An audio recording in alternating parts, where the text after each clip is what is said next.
Aí gravou o baile do Sapucaí, por exemplo, não era por causa do grito, era porque o Sapucaí era o gaiteiro da barranca do Rio Uruguai. E naquela época o pai era um dos maiores chiveiros, contrabandista na época. O pai morava na Argentina e o Sapucaí morava no Brasil. E o Sapucaí tinha uma bailanta. E às vezes o pai estava com uma casa cheia de farinha e 2 caminhões lá de cá esperando para passar a farinha. Chegava toda a gendarmeria lá em casa, daí o pai mandava uma senha para o Sapucaí para ele fazer o baile.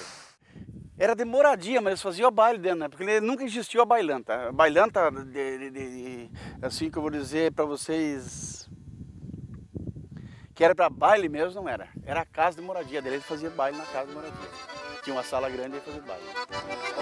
Neste compasso da gaita do Sapucaí se arrastava alparagatas lá na costa do Uruguai.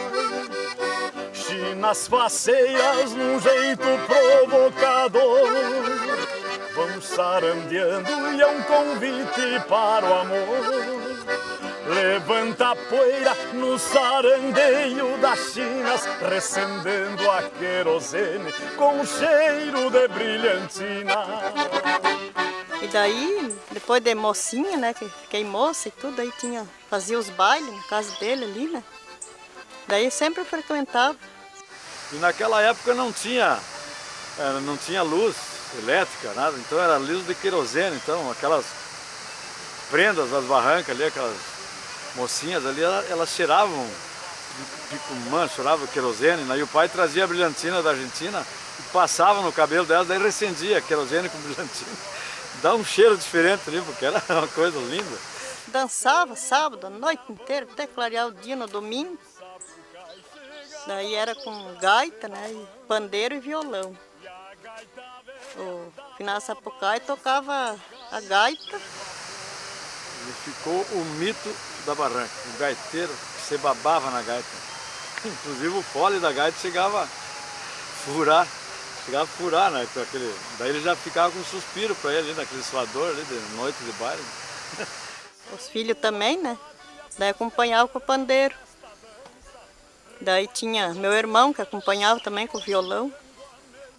A bailanta, olha, antigamente, né, era mais linda do que hoje, né? Porque era tudo a música, era mazurca, xota, laranjeira, entende? Uma polquinha paraguai. E às vezes vinha outro, aí da Argentina vinha algum violeiro, vinha algum paraguai, então ajudava nós a tocar, né? E justo de noite, ali, uma noite, 24 de junho, nós tínhamos fogueira ali em cima, porque o velho morava ali, o caminho do velho era aqui, né? Aqui tinha um caminho. Então. E justo eu estava aí eu ajudei a tocar umas peças lá e fui bailar uma peça. E tinha um cara da Argentina, meio tartamudo, como diz, meio gago, né? E estava ali perto da fogueira encolhida, e estava a velha que veio da Argentina, que trouxe as filhas junto, né? E tinha um cara que se passou com as gurias, entende? Aí eu digo, o quê? Briga aí dentro. E a mãe dessas gurias se atracou, batendo em tudo, parei, né? E aí eu digo, quem não é visto não é lembrado. Eu digo, eu saí para fora. Quando eu fui baixar um grado assim, um cara me largou o facão, pegar aqui assim.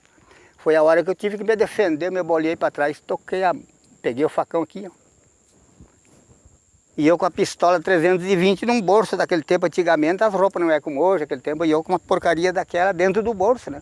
E os engatilhos dela é assim para trás, e me enroscou o engatilho dela aqui, e eu segurando o facão.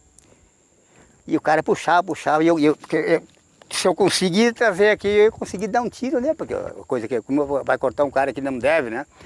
Mas não pude conseguir puxar, ele já cortei um cara enganado ali, né? Aí ele puxou, aí me pegou aqui. E você sumiu para baixo.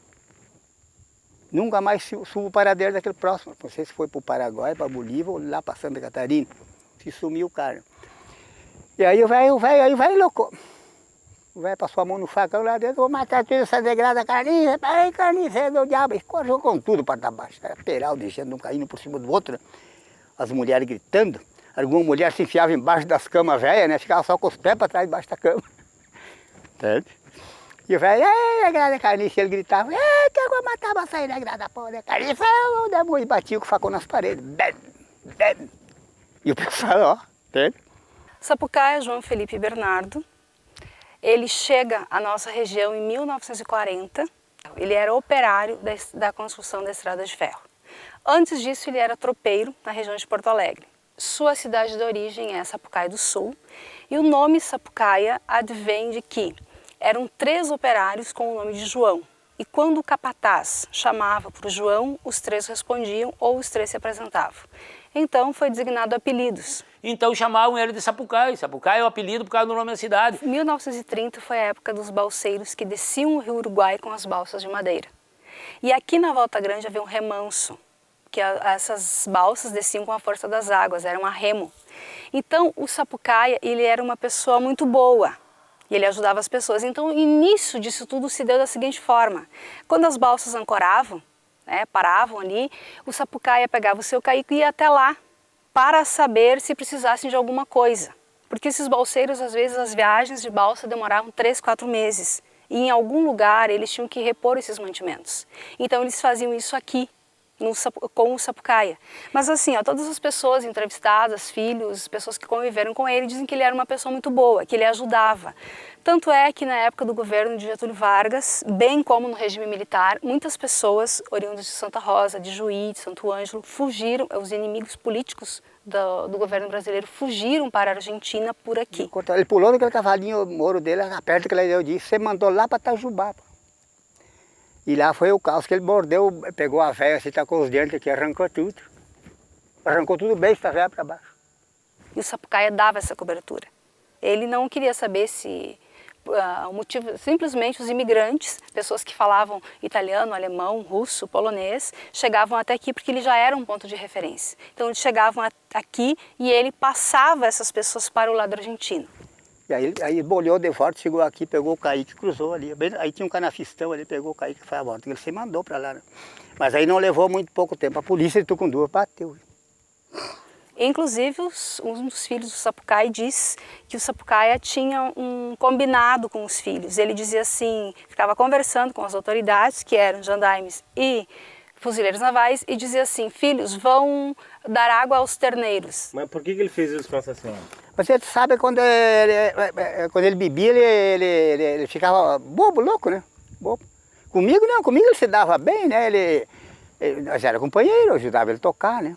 Dar água aos terneiros significava que havia uma família ali, pessoas que precisavam fugir. Então ele ficava conversando, ficava em entretenimento, e os filhos então é que passavam essas pessoas para o lado da Argentina.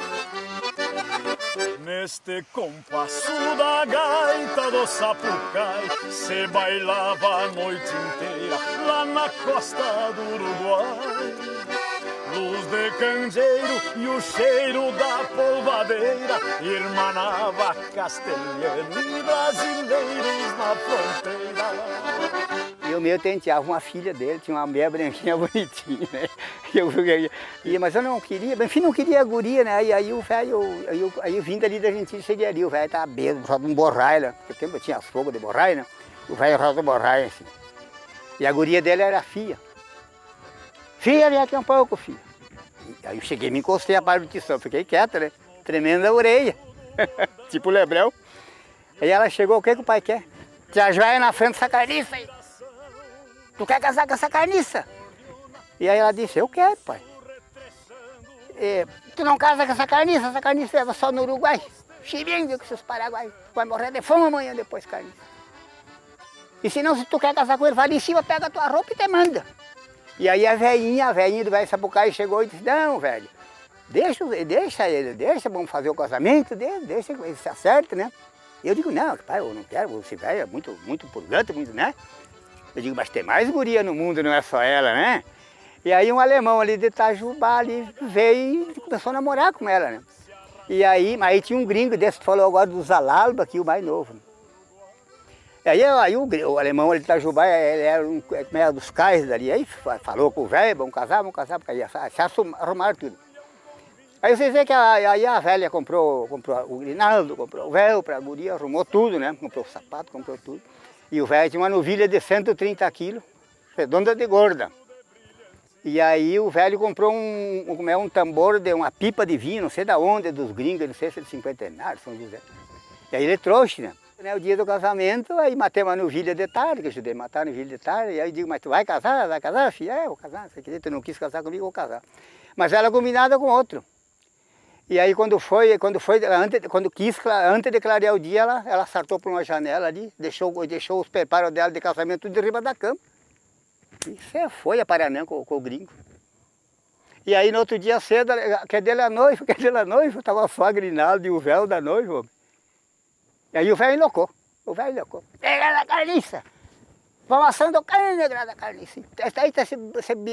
Essa pipa de vinho, tome tudo, que eu vou matar metade dessas gringalhadas. E o velho pulando aquele cavalo, você mandou, né?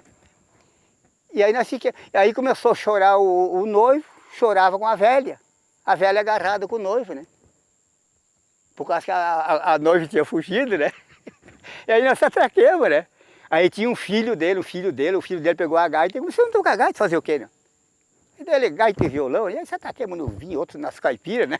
E a noiva já estava lá por Paranã, arrumando um palácio para morar lá. E o alemão, o envassado em roda da casa com a velha, entende?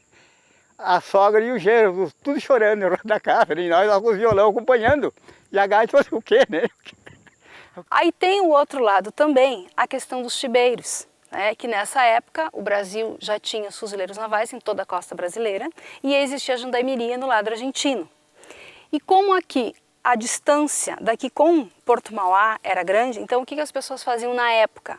Para comprar ou vender alguma coisa, teriam que descer pelo rio de canoa, de caico, né? Então era muito mais fácil só atravessar o rio, estabelecer esse comércio do lado argentino do que do lado brasileiro. E ele fazia um baile, era um prédio de 2 pisos, e ele fazia um baile no 2º piso, que nada mais era para entreter a jandarmeria, que é a polícia argentina, né? Ele convidava para vir tomar vinho, comer carne, bailar lá em cima e deixava o trilho livre para eles passar farinha, azeite, batata, fazer os contrabandos, o chibo que nós chamamos aqui. E há relatos, inclusive assim, que dizem que os jandarmes adormeciam bêbados e acordavam só no outro dia de manhã, né? Então quando havia a intenção de praticar algum contrabando maior de produtos, uma maior quantidade, então eles faziam isso. Olha, isso aí podia ser verdade para entreter os daqui, né? Mas os de lá não, porque naquela época eles falam que os jandarmes vinham, mas era muito pouco. Naquele tempo era ditadura lá, os caras eram bravos. Era o tempo do Perón, os brasileiros matavam, pisavam lá, né? Aqui nós estamos diante dos restos mortais do Sapucaia. Ele não foi enterrado originalmente aqui, e sim num cemitério que existia ali em Itajubá, logo após a ponte do Rio Santa Rosa. Mas aí, há uns anos atrás, uma das filhas do Sapucaia, que esteve aqui, foi até lá, então recolheu os restos mortais, a alçada, e trouxe até aqui e enterrou aqui nas terras pertencentes ao Sapucaia. Ele tomava a garrainha da serra, aquela canha era forte, né? Ele tomou uma garrafa ali, né? Tinha uns que gritavam, estavam lá no outro lado, né? E aqueles lá também tinham uns meio se afogando lá e ele foi para socorrer lá. E aí ele pegou e saiu por aqui, pegou o Caico pequeno, aí ele caiu. Ele caiu, tombou com ele, aí ele caiu. Morreu afogado aqui. É aqui. Ele era um excelente nadador, mas ele morreu afogado. Não sabia nadar. Ia andar sempre no rio, mas não sabia nadar. Enroscou a bombacha num galho, ó. Pelo que acharam nele, né? Ele tirar aqui, ó. A blusa que ele tinha, ele se enliou aqui assim, caiu na água. E aí ele, certo ali, ele não pôde se escapar e morreu, né? Aí campeão do Sapucaia, ninguém sabia onde que estava. Ali 3 dias, daí acharam ele logo ali para baixo. Aí foram ali olhar o Caico, ele tava com a cabeça para baixo lá e as pernas para cima. Ele tava. E aí até a família que acredita em algumas superstições, né? Depois que ele morre, se muda daqui. E aí o Senaíra escreveu o baile do Sapucaia, que era o ambiente do pai dele, que eles se criaram ali. Mas o Sapucaia que ele se refere era o gaiteiro que tocava, e não o grito, entendeu? Essa é uma coisa que tem que ser lembrada, porque às vezes o pessoal, eu sei, eu conheço o Sapucaia, tem o grito, tem a bailanta do Sapucaia, mas não tem nada a ver. Uma coisa é uma coisa, outra coisa é outra coisa.